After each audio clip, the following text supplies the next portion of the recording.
Knowledge way to സക്സസ്സിലേക്ക് ഏവർക്കും സ്വാഗതം. നമ്മളിന്ന് ചർച്ച ചെയ്യുന്നത് ത്വക്ക് അവയവത്തെക്കുറിച്ചാണ്.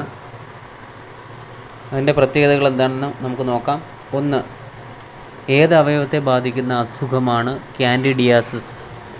അതിൻ്റെ ഉത്തരം ത്വക്കാണ്. രണ്ടാമത്തെ വസ്തുത, ഡെർമിസ്, എപ്പിഡെർമിസ് എന്നിവ ഏത് അവയവത്തിൻ്റെ ഭാഗമാണ്? ത്വക്കിൻ്റെ ഭാഗമാണ് ഡെർമിസ്, എപ്പിഡെർമിസ് എന്നിവ. മൂന്നാമത്തെ വസ്തുത, മനുഷ്യ ശരീരത്തിലെ ഏറ്റവും വലിയ അവയവം ഏത്? മനുഷ്യ ശരീരത്തിലെ ഏറ്റവും വലിയ അവയവവും ത്വക്കാണ്. അടുത്ത വസ്തുത, മനുഷ്യൻ്റെ ജ്ഞാനേന്ദ്രിയങ്ങളിൽ ഏറ്റവും വലുത്, അതും ത്വക്കാണ്. ഏത് അവയവത്തെ ബാധിക്കുന്ന അസുഖമാണ് വട്ടച്ചൊറി അഥവാ റിംഗ്വേം? ത്വക്കിനെ ബാധിക്കുന്നതാണ് വട്ടച്ചൊറി അല്ലെങ്കിൽ റിംഗ്വേം. അടുത്തത് ആറാമത്തെ വസ്തുത, കാർസിനോമ എന്ന ക്യാൻസർ ഏത് അവയവത്തെ ബാധിക്കുന്നു? അത് സ്റ്റാൻഡേർഡ് ചോദ്യമാണ്, പ്രീവിയസ് ചോദ്യമാണ്. ത്വക്കിനെ ബാധിക്കുന്ന ക്യാൻസറാണ് കാർസിനോമ. അടുത്തത് ഏഴാമത്തെ വസ്തുത, സെബേഷ്യസ് ഗ്രന്ഥികൾ എവിടെയാണ് കാണപ്പെടുന്നത്? ത്വക്കിൽ കാണപ്പെടുന്ന ഗ്രന്ഥികളാണ് സെബേഷ്യസ് ഗ്രന്ഥികൾ. അടുത്തത് എട്ടാമത്തെ ചോദ്യം, ഏത് അവയവത്തെ ബാധിക്കുന്ന അസുഖമാണ് എക്സിമ? ത്വക്കിനെ ബാധിക്കുന്ന അസുഖമാണ് എക്സിമ. എക്സിമ എന്ന രോഗം ത്വക്കിനെ ബാധിക്കുന്നു.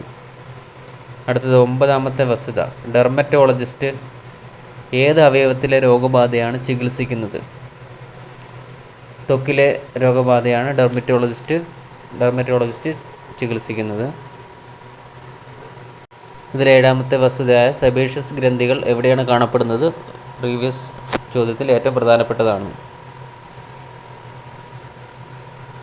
അടുത്തത് പത്താമത്തെ വസ്തുത, എന്തിനെക്കുറിച്ചുള്ള പഠനമാണ് ഡെർമറ്റോളജി? ത്വക്കിനെക്കുറിച്ചുള്ള പഠനത്തെയാണ് ഡെർമറ്റോളജി എന്ന് പറയുന്നത്. ഏത് അവയവത്തെ ബാധിക്കുന്ന രോഗമാണ് അരിമ്പാറ? അതിൻ്റെ ഉത്തരം ത്വക്കാണ്. പന്ത്രണ്ടാമത്തെ വസ്തുത, മനുഷ്യൻ്റെ ശരീര ഊഷ്മാവ് നിയന്ത്രിക്കുന്ന പ്രധാന അവയവം ഏത്? ത്വക്ക് തന്നെയാണ് മനുഷ്യൻ്റെ ശരീരോഷ്മാവ് നിയന്ത്രിക്കുന്നതിൽ പ്രധാനം അർഹിക്കുന്ന അവയവം.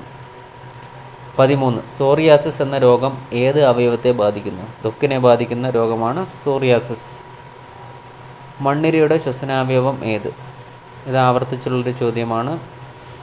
ത്വക്കാണ് മണ്ണിരയുടെ ശ്വസനാവയവം. അടുത്തത് 15ാമത്തെ ചോദ്യം, സൂര്യപ്രകാശത്തിൻ്റെ സഹായത്തോടെ വൈറ്റമിൻ ഡി നിർമ്മിക്കുന്ന അവയവം? അത് ത്വക്കാണ്. അടുത്ത ചോദ്യം, മെലനോമ എന്ന ക്യാൻസർ ശരീരത്തിൻ്റെ ഏത് ഭാഗത്തെ ബാധിക്കുന്നു? അതിൻ്റെ ഉത്തരവും ത്വക്കാണ്. Thank you.